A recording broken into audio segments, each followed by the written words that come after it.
bring you a debate over a new piece that sheds light on how the party has further embraced identity politics. The last few weeks, notwithstanding some ill-advised tweets about Adam Schiff's name and retired Navy Admiral William McRaven, President Trump seems to be projecting a different dimension of himself.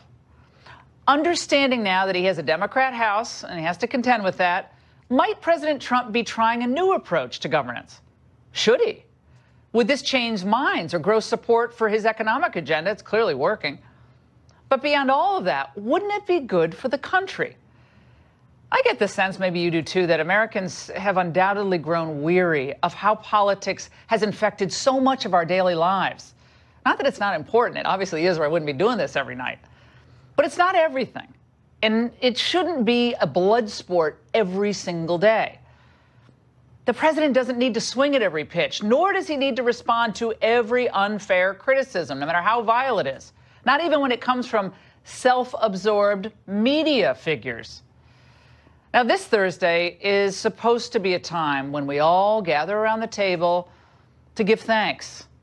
Not to get stuffing thrown at us by Cousin Helen or Uncle Joe, who's, in a white rage about the president's views on climate change or something. Well, maybe, just maybe, the president has decided to modestly recalibrate his approach to his job and find places where both parties can agree, even as the critics persist. Now, believe me, I'm not saying he should change his goals on core issues like trade or immigration. He's doing great on both. But he could be changing how he pursues them. I think the president needs more happy, not more anxious voters going into 2020. A recent Morning Consult poll showed that 64% of voters believe the media have divided the country, while 56%, not an insignificant number, blame the president. Now, it's not surprising that nearly two-thirds of Americans blame the press, given how biased and how completely unbalanced most of them are, and they've been toward this president since the beginning.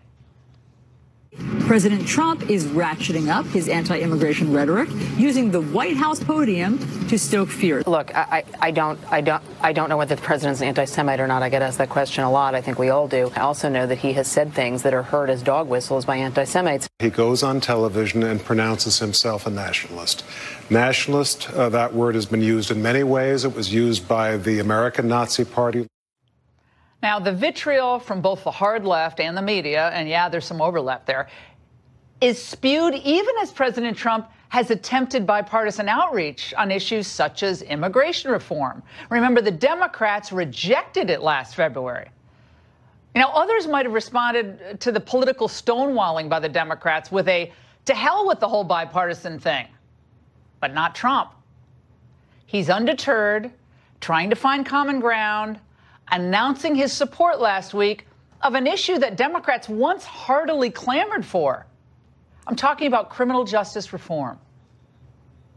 Americans from across the political spectrum can unite around prison reform legislation that will reduce crime while giving our fellow citizens a chance at redemption. So if something happens and they make a mistake, they get a second chance at life. This got about as much coverage as his visit to California this weekend. In other words, not that much. Not one Senate Democrat attended the White House announcement, which I found to be a disgrace. This political slight was not lost, by the way, on Senator Cory Booker's home paper. Today, the Star-Ledger wrote the following. Booker, who's made a huge issue about justice reform, should have gone to the White House and showed bipartisanship. Democrats can engage with the White House and show independence at the same time.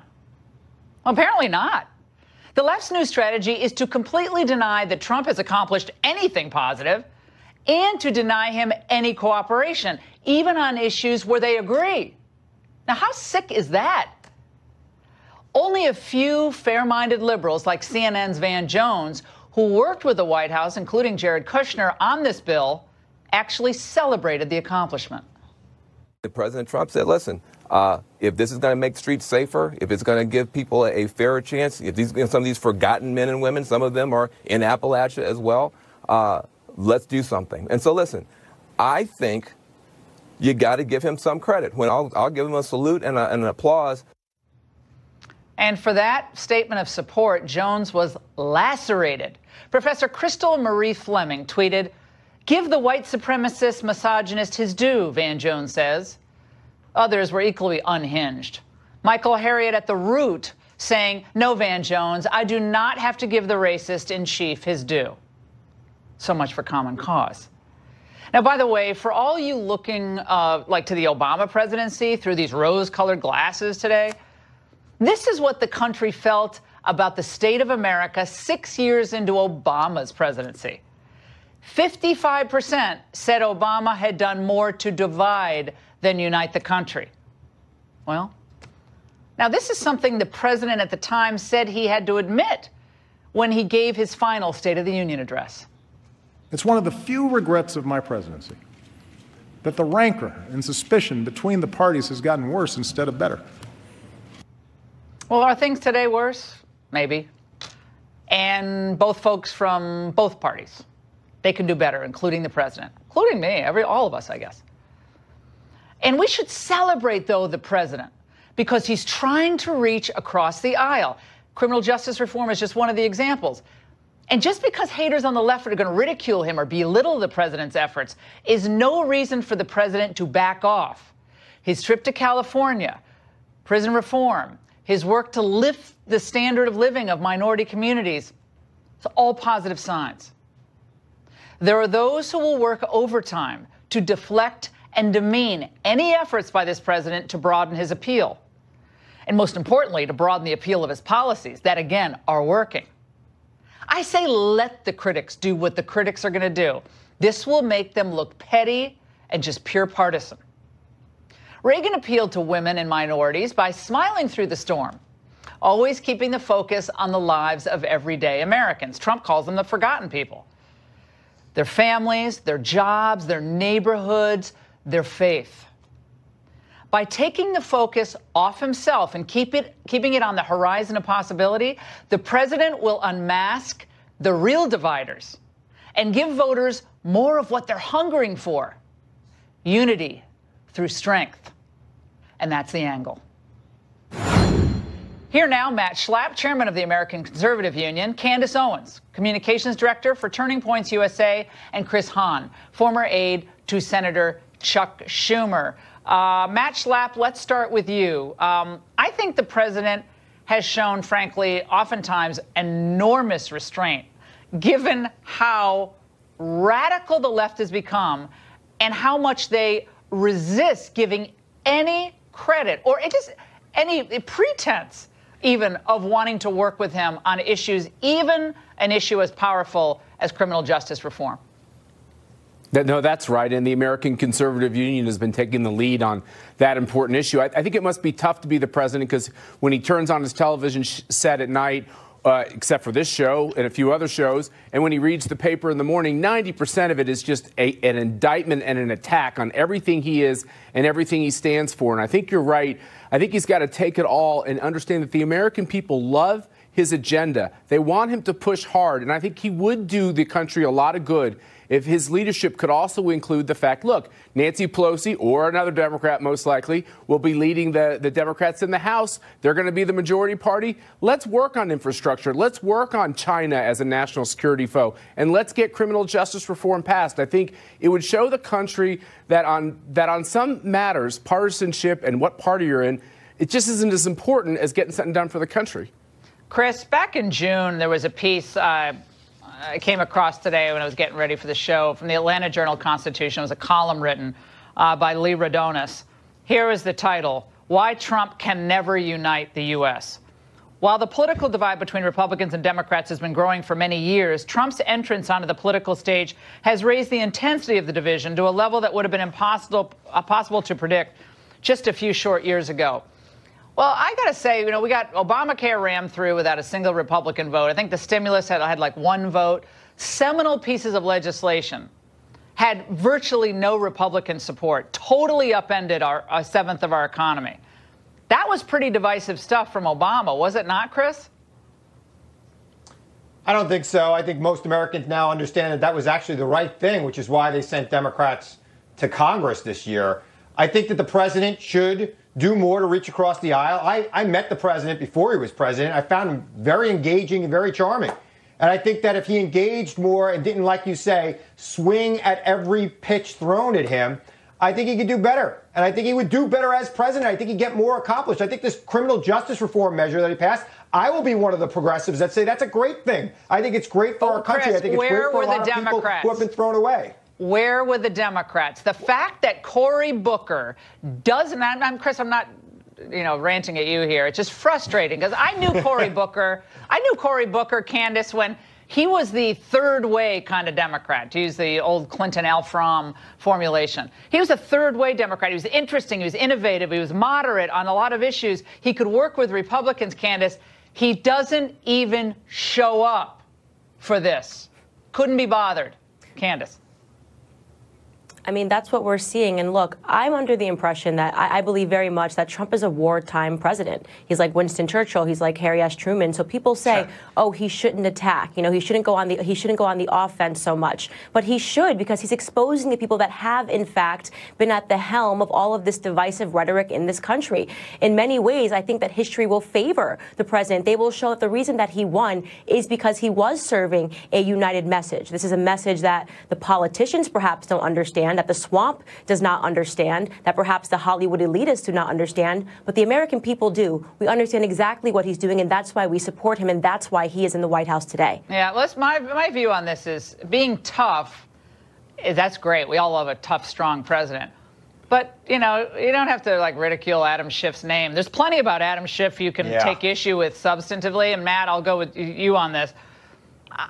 That's the kind of thing where that's just an unforced error. There's no reason you have to do that. I'm not going to harp on it, but that's the kind of thing that detracts from all the progress, economic progress, and the stuff he's doing that's good stuff. There's no reason for it. I know it's tempting. We all get in that mode. I mean, I've done it too, but I don't think he's not advancing his own cause into the areas of the country among women, among minorities, in my view on that. But, maybe people have a different view.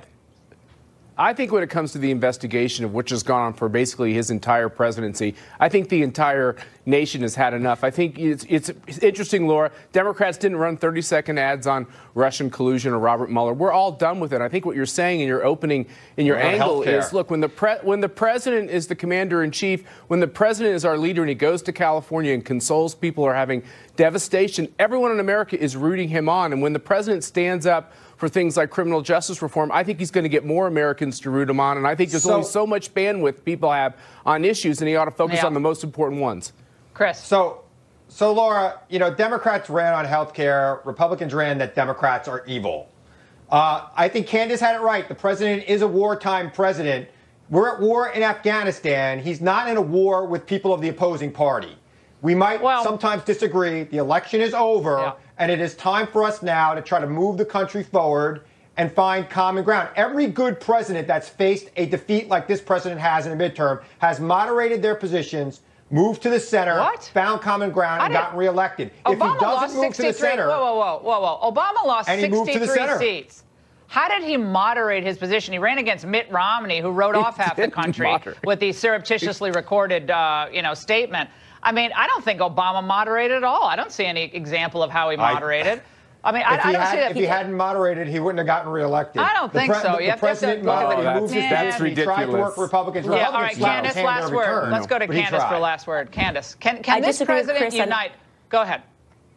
I absolutely do believe that he can unite, and I believe that we are at war. The war is ideological. We're up against cultural Marxism in this country, and that is what the president is fighting day in and day out. And look, people like to say that we should not be, he should not be tweeting. Well, that's why he won. He won because he understands and he's harnessing the power of social media in the same way that FDR harnessed the power of the radio, and in the same way that JF Kennedy harnessed the power of TV. So he understands what he's doing, and I think that that's the reason he's going to win again in 2020. All right, guys, thank you so much. Not at war with other Americans. All right, well, thank you. You got to expand that base. Keep expanding. Focus on the American people. I think that's my old boss, and that's what he did, and I'm sticking to it. All right, while the president was touring the charred neighborhoods of California with two Democratic leaders, the far left was engaged in violent protests just north of him in Portland, Oregon. Now, take a look at these shocking videos from just this past weekend. Don't touch me. Stop touching.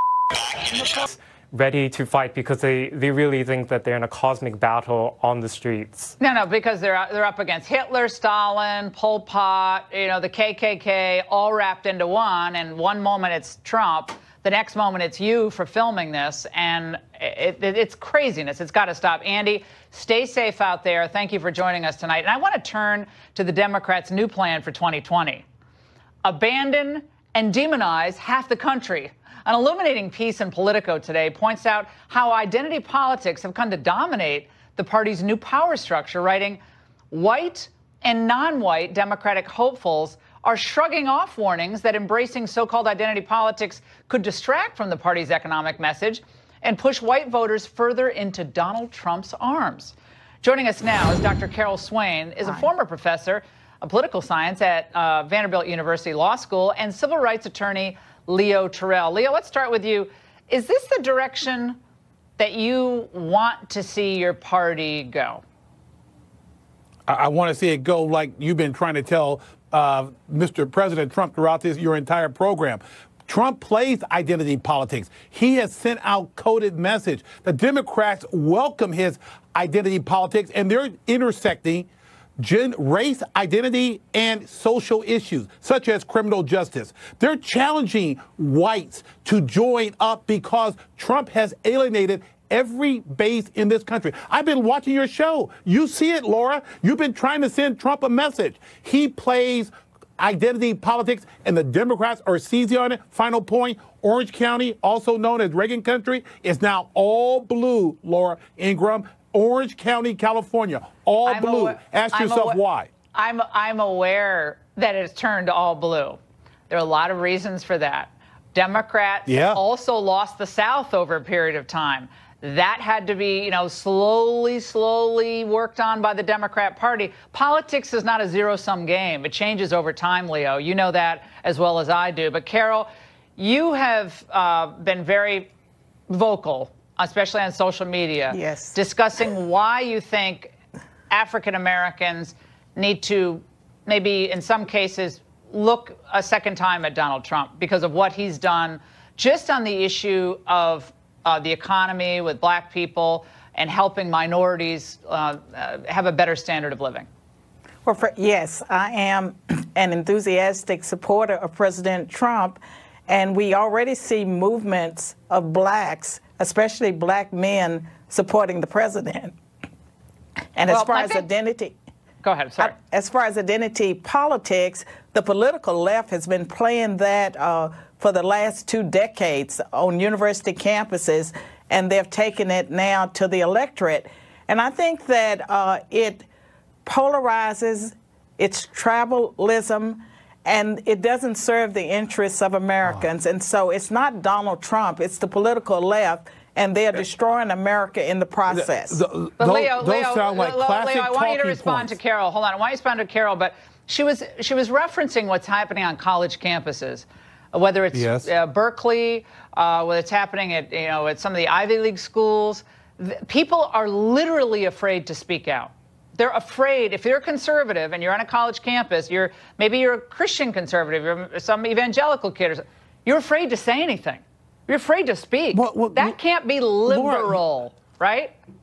Laura, I saw the same numbers that you saw at the midterm. White college students voted Democrat. White male with college degrees and females, they voted Democrat this year. Because Laura, you know the story. Because they have been shamed and intimidated. Come on. They've been when they go in that polling booth, shame on you. When they go in that polling booth, they're not shamed. You hear what she's saying? She's saying that white college people are being brainwashed on national TV. Laura, you don't believe that. You don't believe that, Laura. Yeah, Leo, what did both Hillary Clinton and we have a segment coming up. We're going to talk about what Kirsten Powers said about white women, that they're too stupid or too naive, and the fact that they voted for Trump, they must be racist. I mean, who's playing identity politics more than the left, saying that a black person can't support Trump, you're self-loathing, or a white woman can't support Trump, you're a racist, and you're saying Donald Trump's the problem? You got to be kidding me. What I'm saying to you, Laura Ingraham, is that white you can just call me Laura, by the way. There's no other Laura on set. Laura, okay, Laura. pal, friend. Whites supported Trump in 2016, but in 2018, they left him. And for my opponent here, you're talking about blacks are moving towards Trump. When he does criminal justice reform, I'll vote Republican, okay? When he actually talks, when he puts pen to paper, I'll vote for Trump in 2020. He's already done more for blacks than President Obama and previous Democrats. Those and are talking blacks points. are waking up. Blacks are waking up to the fact that the Democratic Party has used them as pawns. And Donald Trump is that's a monolithic. That's a monolithic promises. analogy. Hey, guys, when he gets criminal justice reform, I'm voting for Trump. Criminal justice reform, I'm voting for Trump. Leo, let me just tell you. Activists like you are just helping destroy America. White people have civil rights That's talking points, Laura. That's typical talking points. We have a constitution that protects everyone. One of you is going to have to stop talking for just a second. Let me just say, Leo, I'm going to take you out to dinner, okay? When you come to D.C., I'm taking you out to dinner. Carol's going to come. Carol, I'll fly you in. We're all going to have a meal together, okay? But, Leo, you will vote for Trump because I'm telling you, he is going to get this criminal justice reform. I believe he's going to get it passed. And he's going to get some Democrat support. Watch. That means Leo's going to vote for Trump. I'm recording this program, Laura. Make America great again, Leo. All right. All right, good. Guys, it's great to have you both on. You're both wonderful guests. And coming up, a special Monday night edition of Seen and Unseen with Raymond Arroyo. Up next. Don't go away. Of Georgia, and some new jeans could make Thanksgiving more pleasant. For all the details, we're joined by Raymond Arroyo, Fox News contributor, New York Times bestselling author of the Will Wilder series. Raymond, why is Detroit planning to remove Ben Carson's name from a local school? What? Of all the people, nice Ben Carson, the neurosurgeon, now HUD secretary, the Detroit Education Board, Laura, voted 6-1 to remove his name from a school that it's been on since 2011, okay? It's the Ben Carson High School of Science and Medicine. You would think that would be okay. Well, they feel the people of Detroit are out of sync with the Trump administration, and therefore Ben Carson must go. Now, of all the cabinet members, who could be more mild and inspirational, frankly, than Ben Carson? Here's a little bit of his talk about the mind and the importance of initiative. Listen. The human brain, if you have an average brain, you're capable of almost anything because of the complexity of our brains. Billions and billions of neurons, hundreds of billions of interconnections. With something like that sitting up here, why would you ever utter the words, I can't? That's now, very Ben dangerous. Carson is he's a Detroit native, Laura. A man who came up from poverty. He became head of pediatric neurology at Johns Hopkins. He separated Siamese twins. Why wouldn't you leave his name? But you know what it shows?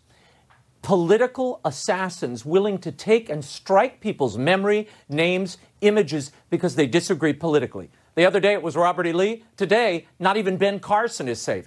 I don't like this idea of targeting political opponents this way, no matter who's in charge. Ben Carson?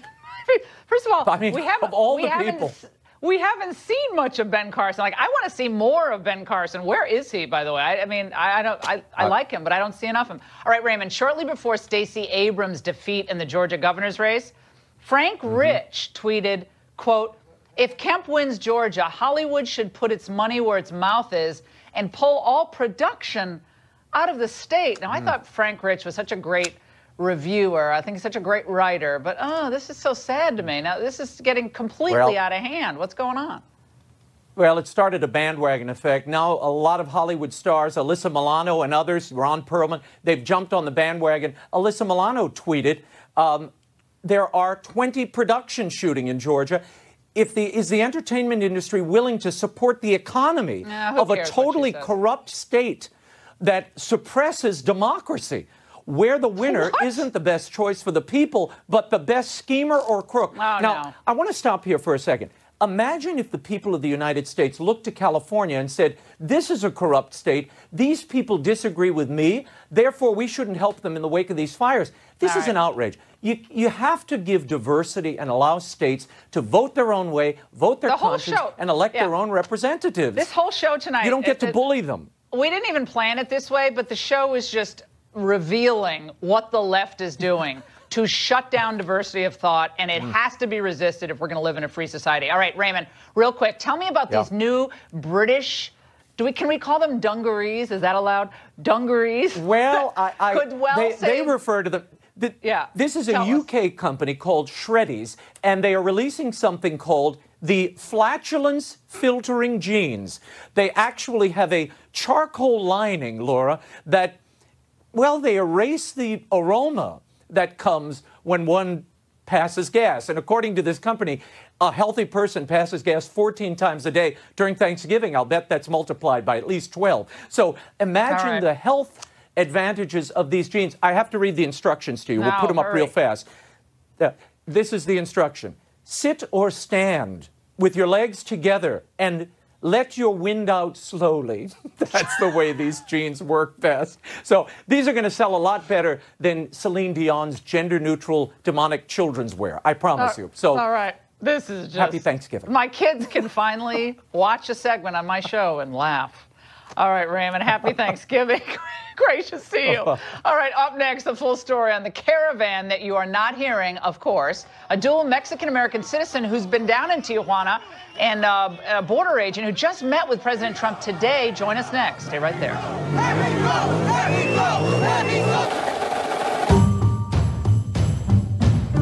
Bruce, it was a joke. It was about fear and loathing. This stupid caravan conspiracy theory. And the solution to the caravan invasion all along, it wasn't the troops, it wasn't walls, it was apparently just getting past the midterm elections. We've long said that it's easy to want to welcome everyone to enter this country from your TV studios in Manhattan, but it's a far different reality when the Patrol Union who met with the president today. Paloma, tell us a little bit of what you've seen just over the past few days down there. Well, I've seen Mexico being furious at this caravan invading. They're calling it an invasion of Mexico, an invasion of Tijuana. People are out on the streets demanding, begging our government to send these people back to their countries because we should take care of our Mexican people before we take care of anybody else, which is a very similar sentiment that as Americans are having right now. Are you scared that, by the way, that you're going to be called a racist yourself as a dual Mexican-American citizen for basically wanting Mexico to have its own sovereign space? I already get called a racist. That's great. Wow. Yeah. Yeah. Art, I want to go to you here. This affects the Border Patrol once they cross into the country. The story today that there's an extra spillover coming to the Yuma sector in Arizona. Last time I saw you a couple weeks ago in Arizona. Right. You talked to the president today. What does he say? You know, it was we had a meeting with the president earlier today. I think it was a very good meeting. I think we have a president on board. We just need to get everyone else on board. Paul Ryan, do the right thing before you leave this town. They all got to actually do something to help this country when it comes to this immigration crush. It's outrageous that this has not been solved by the Republicans who had the House and the Senate and did literally almost nothing on this huge asylum problem. I'm sorry. It's a major problem, and the media were lying when they said it wasn't a problem. We need the DHS leadership to get on board. Yeah, Kristen Nielsen, God bless her. I mean, she's a nice person, but where the heck is she? Everyone's got to get on board. You got to get Tom Homan in there, although I'd miss him on the show. All right, we got to go. Listen up, women. A CNN commentator says that you're racist if you support the president. Oh, that's nifty. Monica Crowley, Rochelle Ritchie take on that debate after the break. It's one thing to just be intolerant and have your own views and say, I'm not interested in what other people think and I'm not going to talk to them. I think that's a problem and that's bad. It's an extra step to say that people cannot say or express things that you disagree with. And that's what this book is about. It's about this not only do they not want to hear it, they don't want anyone else to hear it. Now, that was Kirsten Powers when she was selling a book called The Silencing, How the Left is Killing Free Speech. She felt very strongly about it at the time. She actually wrote that in the book, the book title. And now how things have changed, just 3 years. Now Kirsten Powers is doing her own silencing and berating white women who voted for Trump. They'll say, well, I'm not racist. I just voted for him because, I didn't like Hillary Clinton. And I just want to say that that doesn't make you not racist. It actually makes you racist.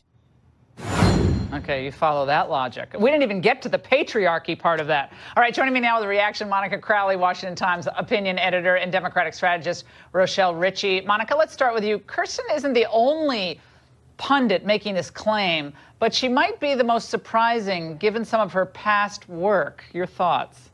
I've known Kirsten for years, and I like and respect her very much, but I'm incredibly disappointed in her remarks here. She seems to have dutifully submitted to CNN and its insane, dishonest agenda. I mean, there are two things that are ludicrous on its face in her remarks about, well, if you voted for Donald Trump, particularly if you're a white woman, that somehow makes you a racist. The first, Laura, is that it's the presumption that Donald Trump himself is a racist, which clearly he is not. That is all part of this massive defamation effort launched against this president from day one, and only fools believe that. The second part of this is, if you voted for him, you're a racist. Well, then, by that logic, Laura, if you voted for Mrs. Clinton, you are a liar and a lawbreaker. Yeah. If you voted for Donald Trump, you're a racist. Or a rapist.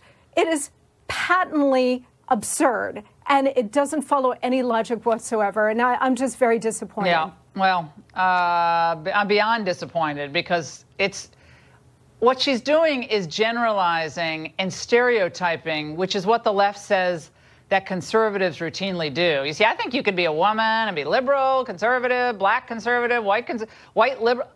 It's about what you believe. And Rochelle, I want to go to you on this. To say that women who voted for Trump are racist, she also said they're oppressed because they're part of the patriarchy. Then she said they benefit from the patriarchy. We don't have time to play that part of the soundbite. That didn't even make sense to me. They're oppressed, but then they benefit from it. Which is it? Your reaction. Well, look, Laura, I'm not going to sit here and say that all white women that voted for Trump are racist. I don't believe that.